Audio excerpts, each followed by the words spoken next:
تو یوں محسوس ہوا کہ وہ یہ کہہ رہے ہیں کہ کوئی نیا آپریشن نہیں ہے، اور یہ جو آن گوئنگ ایکٹیویٹیز ہیں اگینسٹ ٹیررزم، ہم تو اس کی بات کر رہے تھے. سو بہت ساری چیزیں اس وقت ابہام میں جان بوجھ کے شاید رکھی جا رہی ہیں کہ جہاں بھی جس کا بھی فائدہ ہو اٹھا لیا جائے. اس کے علاوہ انتخابات کے لیے رقم جاری کرنے کا استحقاق اسٹیٹ بینک کا نہیں بلکہ قومی اسمبلی اور وزارت خزانہ کا ہے. یہ وفاقی وزیر قانون اعظم نذیر تارڑ نے کہا، اور وزیر مملکت برائے خزانہ عائشہ غوث پاشا نے کہا کہ فیڈرل کنسالیڈیٹڈ فنڈ سے فنڈز مختص کرنے کا اختیار نہ تو اسٹیٹ بینک کا ہے اور نہ ہی خزانہ ڈویژن کے پاس ہے. اب یہ تو ایک آئینی جنگ ہے، اور اس کو ہمیں میرے خیال ہے روزانہ کی بنیاد پر یہی دیکھ کے فالو کرنا پڑے گا کہ یہ کس ڈائریکشن میں جاتی ہے. جس ڈائریکشن میں بھی جائے گی، اگر وہ الیکشن کے علاوہ کوئی ڈائریکشن ہوگی تو ملک یقیناً آئینی بحران کا مزید شکار ہوتا جائے گا، ڈی اسٹیبلائز ہوتا جائے گا. اور اس پہ ہم نے کافی ڈیٹیل میں بات کی تھی کہ پاکستان کو ڈی اسٹیبلائز رکھنے میں کون اور کیوں انٹرسٹڈ ہو سکتا ہے. آبویس ریزنز کہ دنیا میں ایسے بلاکس بن رہے ہیں جس میں اگر اس وقت پاکستان شامل ہو جائے تو بہت سارے امریکن اسٹیکس جو اس ریجن میں ہیں وہ چیلنج ہو جائیں گے. ایک اور جو بہت امپورٹنٹ ڈیولپمنٹ ہے جو کہ عام مین اسٹریم میڈیا اور جرنلسٹ کور نہیں کر رہے، وہ یہ ہے کہ ہمیں یو اے ای نے اور سعودی عربیہ نے صاف جواب دے دیا تھا کہ there are no free lunches for Pakistan and Egypt any more. جن ملکوں کو ہم پہلے ویسے ہی برادرانہ تعلقات ہونے کی بنیاد پر فنڈز دے دیا کرتے تھے، اب ہم ویسے نہیں دیں گے. لیکن اس کے بعد ایک دم سے میاں نواز شریف، ان کی پوری فیملی سعودی عربیہ پہنچی. خبریں یہ بھی ہیں کہ وہاں CIA کے اعلیٰ عہدیدار بھی شامل ہیں جو وہاں پہنچے ہیں، اور اس کے علاوہ کچھ امریکن ڈپلومیٹس بھی وہاں پر موجود ہیں. تو پاکستان میں کوئی میڈیشن یا پاکستان کے لیے فارورڈ لکنگ کیا کورس آف ایکشن ہو سکتا ہے، اس پہ پتہ نہیں کون سی ڈسکشنز ہو رہی ہیں. لیکن ایک دم سے ہمیں $2 ارب جو ہے وہ مل گئے ہیں سعودی عربیہ کی طرف سے. This is very contradictory to what Saudi Arabia said just 2 weeks ago.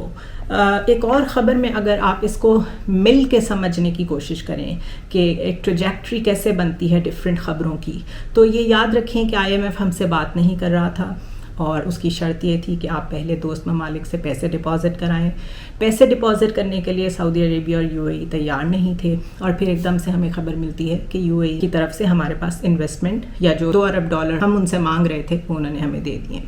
ساتھ ہی آپ یہ ایک سٹوری ذہن میں رکھیں کہ نہ صرف یہ کہ G20 سمٹ ہونے جا رہی ہے سری نگر میں،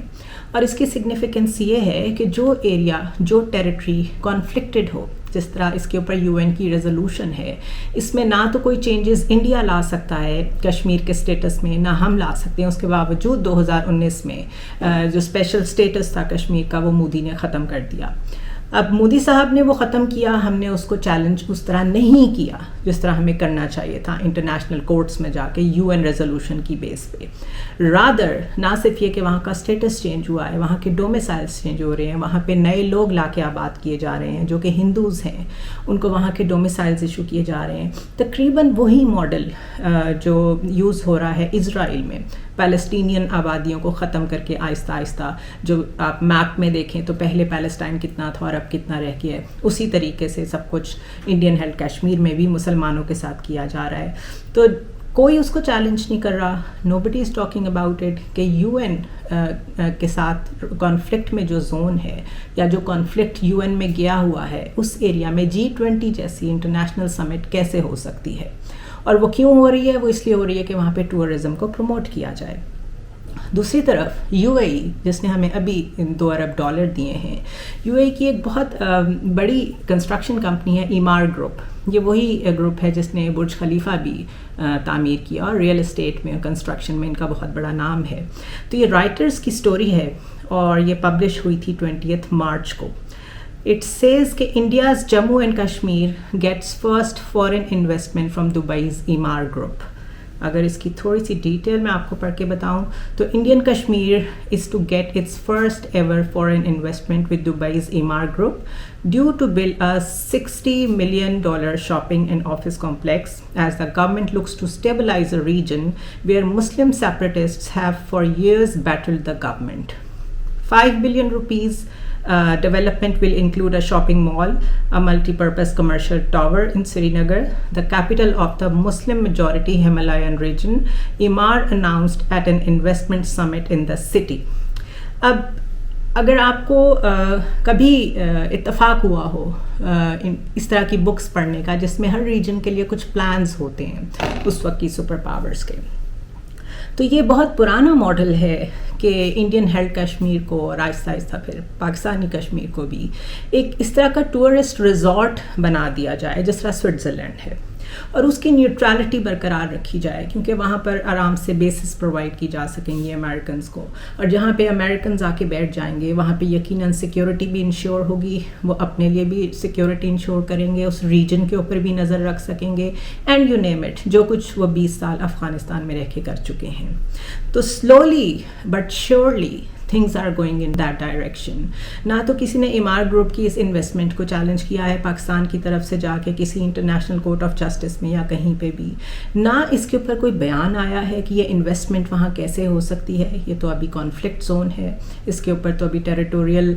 کس کی انٹیگریٹی ہے، کس کا قبضہ ہے، کس کا نہیں ہے، وہاں پہ آپ مسلم جینوسائڈ کر رہے ہیں، کس طریقے سے مسلم سیپریٹسٹ کو ہٹایا جا رہا ہے، وہاں سے ان کی آبادی کم کی جا رہی ہے، ہندوز کو لا کے آباد کیا جا رہا ہے، اس کو پاکستان بالکل کنٹیسٹ نہیں کر رہا۔ ڈز دس مین کہ وہ جو بات کہی جاتی ہے جو کہ ہم اس لیے اگنور کرتے ہیں کیونکہ یہ فیک نیوز اور ڈس انفارمیشن کا دور ہے، ڈز دس مین کہ سائلنٹ رہ کے، کمپلیسنٹ رہ کے پاکستانی گورنمنٹ نے یہ فیصلہ کر لیا ہے کہ جو تھوڑی بہت ہیلپ UAE سے ملتی ہے، سعودی عربیہ سے ملتی ہے، وہ آپ لے لیں، کشمیر پہ خاموش رہیں، اور اگر پاکستان میں اپنا زور، اپنی حکومت لمبے عرصے تک چلانے کے لیے کوئی ہیلپ ملتی ہے تو وہ بھی ایکسیپٹ کر لیں۔ دس از ویری سیریس، اور میں نے پہلے بھی کہا تھا کہ پاکستان کی پالیٹکس کو ایکسٹرنل ایلیمنٹس اور ایکسٹرنل تھریٹس کے بغیر آپ انڈرسٹینڈ کر ہی نہیں سکتے۔ دوسری جانب ذہن میں کویسچن یہ آتا ہے کہ ہم نے شروع دن سے جو ایگزسٹینشیل تھریٹ کا کانسیپٹ پاکستان میں سنا ہے وہ یہی سنا ہے کہ ہماری پہلی تھریٹ جو ہے وہ انڈیا ہے، ہمیں ہمیشہ سے انڈیا کی طرف سے تھریٹ رہا ہے، and it make sense, India بھی یہی کہتا ہوگا کہ ہمیں ہمیشہ سے پاکستان کی طرف سے تھریٹ رہا ہے۔ اگر تو یہ تھریٹ لیول ختم ہو رہا ہے اور ہم پیس کی طرف جا رہے ہیں اور کشمیر کے اوپر کوئی نیگوسیشنز ہو کے کوئی ڈیسیجن ہو چکا ہے، that should come in public, اس کو اون کرنا چاہیے، کس گورنمنٹ نے کیا، کس پالیسی کے تحت کیا،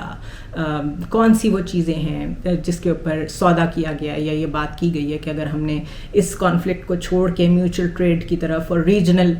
پیس کی طرف بڑھنا ہے تو وہ کس میمورنڈم کے تحت ہوا ہے، کس پالیسی کے تحت ہوا ہے، پارلیمنٹ میں اس پہ ڈیبیٹ کیوں نہیں ہوئی ہے، کون سی گورنمنٹ اس کی اونرشپ رہے گی، یہ جو ریڈیو سائلنس ہے اس پہ، that raises the red flags. So while so much is happening کہ پاکستان میں کریک ڈاؤن جاری ہے ایک پولیٹیکل پارٹی پہ، آہستہ آہستہ ان کی گورنمنٹس ہر جگہ سے ختم ہو رہی ہیں، ان کے لوگ بھی اٹھائے جا رہے ہیں، ایک گورنمنٹ ہے جو سپریم کورٹ کو چیلنج کر رہی ہے بالکل کھل کے اور کہتی ہے ہم الیکشن نہیں کرائیں گے، اور یہ نظر بھی نہیں آ رہا کہ وہ اس سال بھی الیکشنز کرانا چاہتے ہیں۔ تو اس طرح کی انٹرنیشنل نیوز پہ ہمارے مین اسٹریم میڈیا کا خاموش رہنا، اس پہ ہمارے وزیر خارجہ کا خاموش رہنا، ہمارے فارن آفس کا خاموش رہنا، this is very questionable, and I don't know کہ جتنا اس وقت سینسرشپ چل رہی ہے، جتنا اس وقت لوگ خاموش ہیں، اس کے بعد یہ کویسچنز کون ریز کرے گا گورنمنٹ سے، کون پوچھے گا، بیکاز گورنمنٹ سے آپ اس وقت کچھ پوچھ نہیں سکتے، ان کا جو بیہیویئر ہے اس وقت وہ تقریباً ڈکٹیٹرز والا ہے اور اتھارٹیرین ہے۔ اگر ان کو اداروں کا کوئی لحاظ نہیں ہے تو پھر انڈیویجول کویسچنز کو وہ کتنا انٹرٹین کریں گے، یو نو اینڈ آئی نو کہ یہ نہیں ہو سکے گا۔ So things are pretty serious. یہ جو روز کی خبریں ہیں یہ تو صرف کنٹینویشن ہوتی ہے of what is happening since April 2022، لیکن ہم جا کس ڈائریکشن میں رہے ہیں، ہماری فارن پالیسی کس ڈائریکشن میں جا رہی ہے، ہم کیا سوچ رہے ہیں، اس پہ بلاول بھٹو کی طرف سے کبھی کوئی بریفنگ نہیں آئی۔ ہنا ربانی گھر جا کے پاکستان کو ریپرزینٹ کرتی نظر بھی آتی ہیں تو اس کے بعد کوئی فارن آفس کی طرف سے بریفنگ نہیں آتی، کچھ ٹویٹس ضرور نظر آ جاتی ہیں، لیکن انٹرنیشنل میڈیا چیزوں کو کیپچر کر رہا ہے، اور بہرحال ان سٹوریز پہ بات ہونی چاہیے، اسپیشلی جہاں پہ پاکستان کی ساورنٹی کا مسئلہ ہو۔ I'll see you tomorrow.